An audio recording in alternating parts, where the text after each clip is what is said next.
राजस्थान के मुख्यमंत्री अशोक गहलोत के सियासी दांव-पेचों की चर्चा इन दिनों देश भर में हो रही है। सचिन पायलट जैसे बड़े नेता की छुट्टी करने वाले अशोक गहलोत ने पहले भी कई दिग्गजों को अपने जादू से पानी पिलाया है।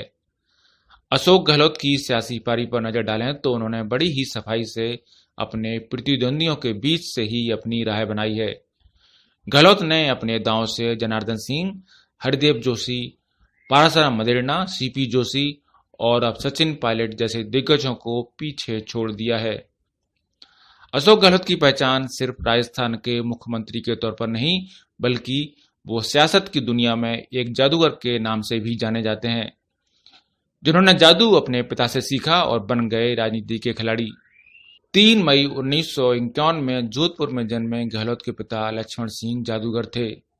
गहलोत खुद भी जादू जानते हैं।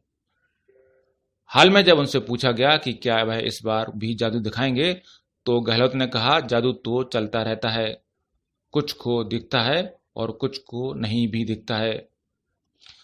स्वाभाविक रूप से बहुतों की आंखों में अशोक गहलोत खटकती भी रहे हैं, फिर भी उनका जादू बरकरार है।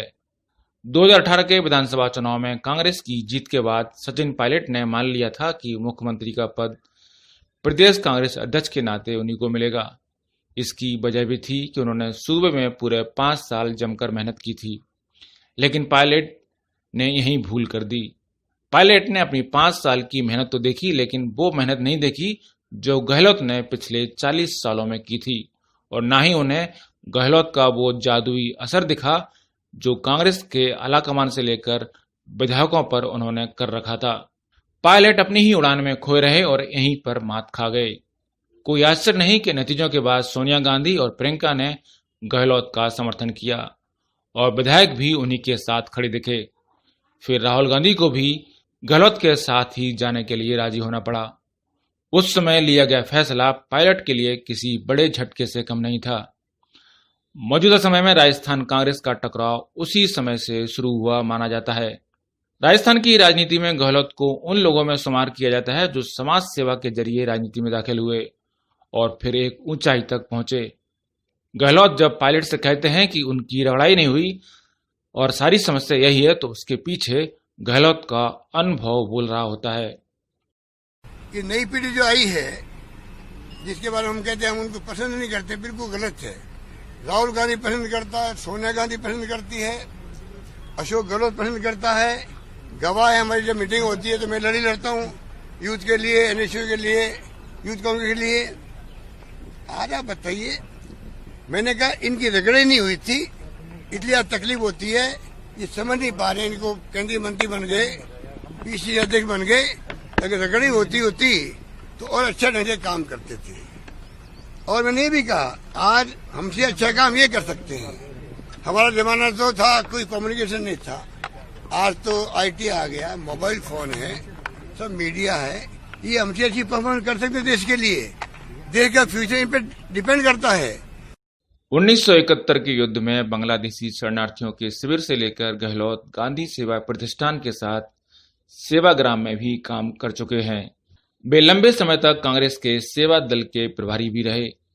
इंदिरा गांधी की नजर में गहलोत सबसे पहले बांग्लादेशी कैंप में ही चढ़े थे। इसके बाद गहलोत ने कभी पीछे मुड़कर नहीं देखा। गहलोत ने जीवन का पहला चुनाव जोधपुर विश्वविद्यालय के छात्र संघ अध्यक्ष का लड़ा था। जब उन्होंने पहला विधायकी चुनाव लड़ा तो उनके पास कोई खास पैसे नहीं थे, यहां तक कि उन्होंने पैसे जुटाने के लिए अपनी मोटरसाइकिल बेच दी थी। इसके बाद भी वो नहीं जीत सके, लेकिन उन्होंने राजनीति में कभी हार नहीं मानी। राजस्थान की राजनीति के जादूगर माने जाने वाले अशोक गहलोत ने एक बार फिर अपना दांव दिखाया है। उन्होंने आंकड़ों के जरिए न केवल अपने उन विरोधियों को चुप कर दिया जो तख्ता पलट की योजना बना रहे थे, बल्कि अपनी पार्टी के सामने भी अपनी मजबूत उपस्थिति का एहसास कराया है। वो जिस तरह से पार्टी और सरकार में बगावत के बीच सीएम की कुर्सी बचाने में सफल रहे हैं, ये उनके रणनीतिक कौशल का ही नतीजा है। ये कोई पहली बार नहीं है जब कांग्रेस आलाकमान ने उन पर भरोसा जताया है।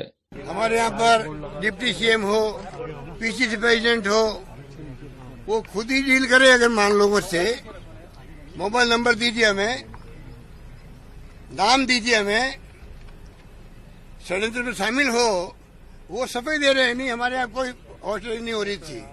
अरे तुम तो खुद ही षड्यंत्र में शामिल थे, तुम क्या सफाई दे रहे हो? ऐसी स्थिति में देश चल रहा है। गहलोत को कांग्रेस में जो भी जिम्मेदारी दी गई वो उसे निभाने में पीछे नहीं रहे। हालांकि इस दौरान उन्हें कई बार विफलताओं का भी सामना करना पड़ा, लेकिन गहलोत हमेशा प्रयास करते रहे और गांधी परिवार के करीबी बने रहे। वो वर्तमान कांग्रेस नेताओं में अकेले ऐसे नेता हैं जो इंदिरा गांधी, राजीव गांधी, सोनिया गांधी और राहुल गांधी यानी पूरे गांधी परिवार की लगातार पसंद बने रहे हैं। फिलहाल मौजूदा सियासी स्थिति में भी गहलोत को पता है कि ट्रंप कार्ड उनके पक्ष में है। राजस्थान विधानसभा में 13 निर्दलीय विधायकों में से 11 उनका समर्थन कर रहे हैं।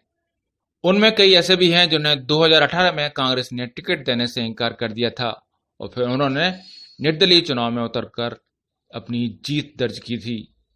इस तरह से गहलोत ने इस दांव के जरिए अपनी सरकार बचा ली है। फिर हाल में गहलोत को बीटीपी यानी भारत ट्राइबल पार्टी के 2 विधायकों ने फिर से अपना समर्थन दे दिया है। इस तरह अब 107 से ज्यादा विधायकों का गहलोत सरकार को समर्थन है।